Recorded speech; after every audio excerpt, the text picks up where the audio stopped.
Arini tidak bangkit dari sujudnya. Dia terus memohon kepada raja agar tidak menghukumnya dan mengizinkannya untuk mengobati Pangeran Tristan. Tetapi raja tetap pada pendiriannya. Dia tidak ingin mendengar penjelasan apapun dari Arini, dan raja tidak mengizinkan Arini untuk menemui Pangeran Tristan. Yang ada di dalam benak dan pikiran sang raja hanyalah ingin menghukum Arini yang telah membuat Pangeran Tristan mengalami hal tersebut. Sang raja kemudian pergi meninggalkan Arini. Sang raja kembali melihat keadaan Pangeran Tristan yang belum juga sadarkan diri di kamarnya.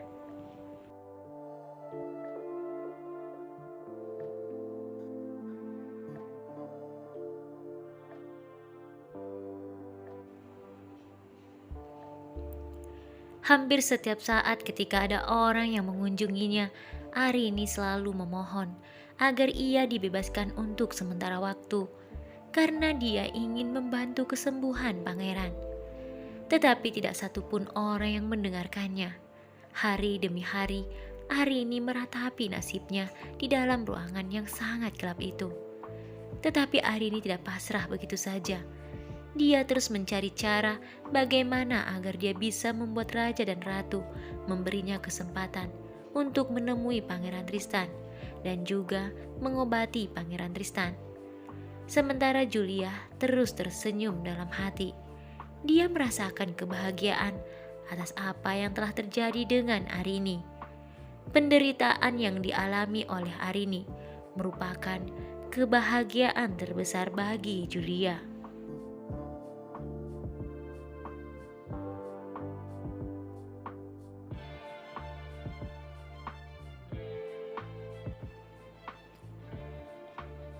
Saat bersama dengan raja dan ratu di kamar Pangeran Tristan, wajah Julia terlihat sedih dan sangat mengkhawatirkan keadaan Pangeran Tristan.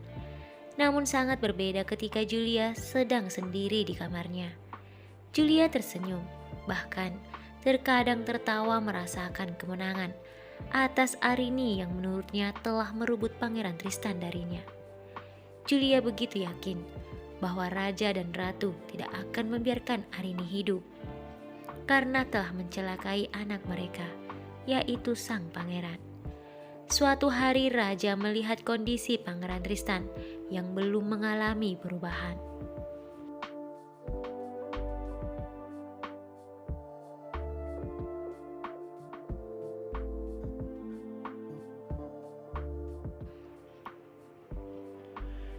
Maka sang raja mengumumkan kepada semua orang bahwa esok hari adalah hari akan diberikannya hukuman kepada Arini. Semua patuh akan perintah dan perkataan sang raja dan siap untuk menjalankan perintah sang raja.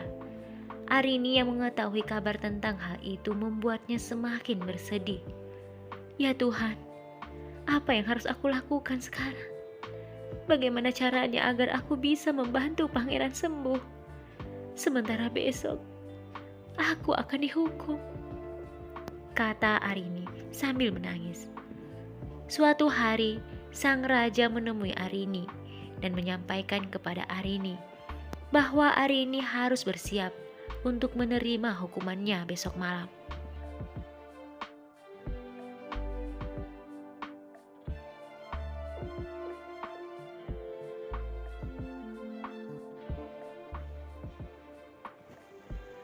Arini berusaha tegar dan berkata, "Salam Raja." Arini menundukkan kepalanya memberi hormat kepada sang raja yang tidak sabar lagi memberi hukuman kepadanya. "Aku datang kemari hanya ingin menyampaikan kepadamu bahwa kamu hanya memiliki waktu 1 hari 1 malam saja. Karena besok malam hidupmu akan berakhir di tiang gantungan dengan alasan telah berusaha mencelakai putraku, sang pangeran di kerajaan ini." Mendengar perkataan sang raja, jantung Arini seakan ingin runtuh. Matanya berkaca-kaca, bibirnya bergetar, tubuhnya berkeringat dingin. Dia tidak menyangka hidupnya akan berakhir besok malam.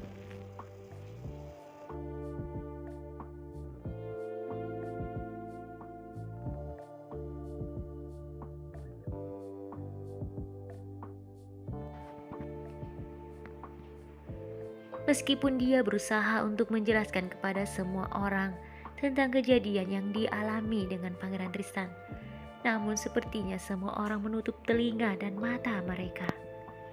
Mereka seakan tidak peduli dan tidak ingin mendengar apapun penjelasan dari Arini. Arini kemudian berlari dan bersujud memegang kedua kaki sang raja dengan erat. Di saat raja hendak melangkah pergi dari ruangan tersebut, "Aku mohon raja, dengarkan penjelasanku. Aku terima hukuman apapun yang ingin raja berikan padaku. Tetapi berikan aku kesempatan untuk membantu Pangeran Tristan sembuh," kata Arini memohon.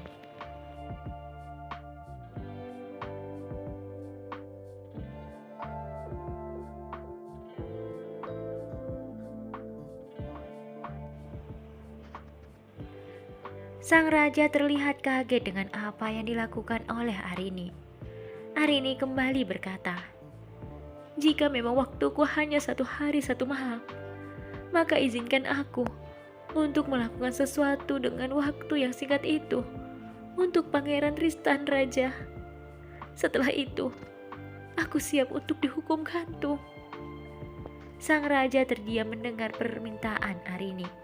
Sang raja melepaskan kedua tangan Arini yang menggenggam kedua kakinya dengan sangat erat, lalu melangkah pergi. Setelah kepergian sang raja, Arini menangis dan terus menangis. Bukan karena hukuman yang akan diterimanya yang membuatnya begitu sedih, namun karena dia tidak bisa melakukan apapun untuk Pangeran Tristan yang sedang membutuhkannya.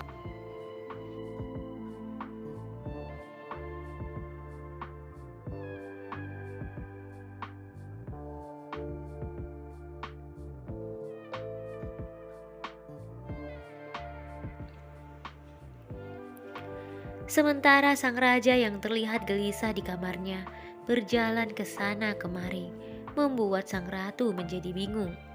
"Ada apa suamiku? Kenapa kamu terlihat gelisah?" kata sang ratu.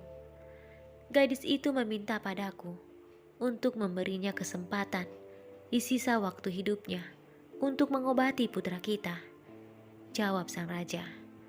Sang ratu terdiam lalu kemudian berkata, "Gadis itu telah mengutarakan keinginan terakhirnya.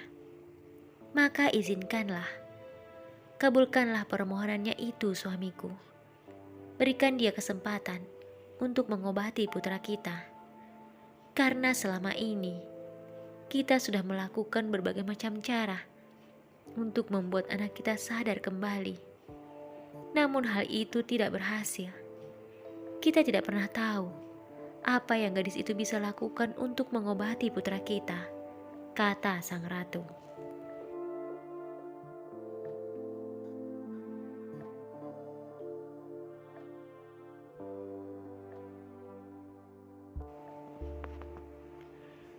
Sang raja menatap istrinya. "Tetapi bagaimana jika hal yang lebih buruk justru terjadi pada putra kita, istriku? Bagaimana jika itu hanya sebuah alasan agar dia bisa bebas dari hukuman yang akan aku berikan?" kata sang raja, membuat ratu terdiam. Setelah itu sang raja pergi keluar dari istana itu. Sang raja berdiam diri di suatu tempat dan memikirkan permintaan Arini. Setelah berdiam diri cukup lama di tempat itu, sang raja berjalan kembali ke istana dan melihat keadaan Pangeran Tristan. Sang raja membelai wajah putranya dan menangis. "Putraku, kamu adalah penerus kerajaan ini. Tidak boleh sesuatu terjadi padamu. Kamu harus kuat. Kamu harus hidup demi kerajaan ini, anakku," kata sang raja.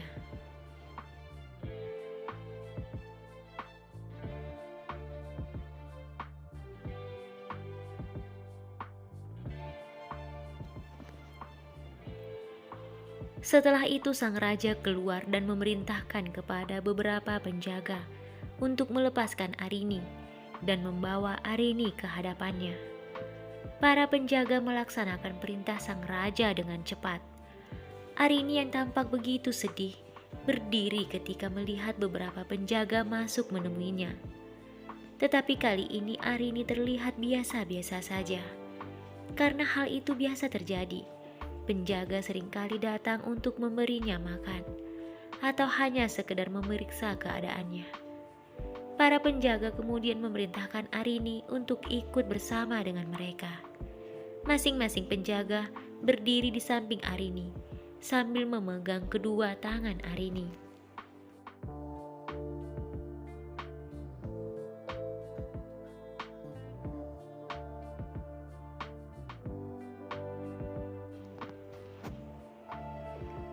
Arini sempat berpikir kemana para penjaga akan membawanya, atau mungkinkah hukumannya dimajukan. "Kalian akan membawa aku kemana?" kata Arini dengan cemas. Tetapi para penjaga tidak menjawab perkataan Arini. Mereka terus berjalan sambil menggandeng tangan Arini. Lalu tibalah mereka di hadapan sang raja yang sedang duduk di tahtanya. Arini menundukkan kepalanya setelah melihat sang raja yang juga sedang melihatnya. Arini tampak begitu takut. Dia tidak menyangka hidupnya akan berakhir tragis di tiang gantungan. Arini berusaha menenangkan dirinya, walau rasa takut itu tidak dapat dia sembunyikan.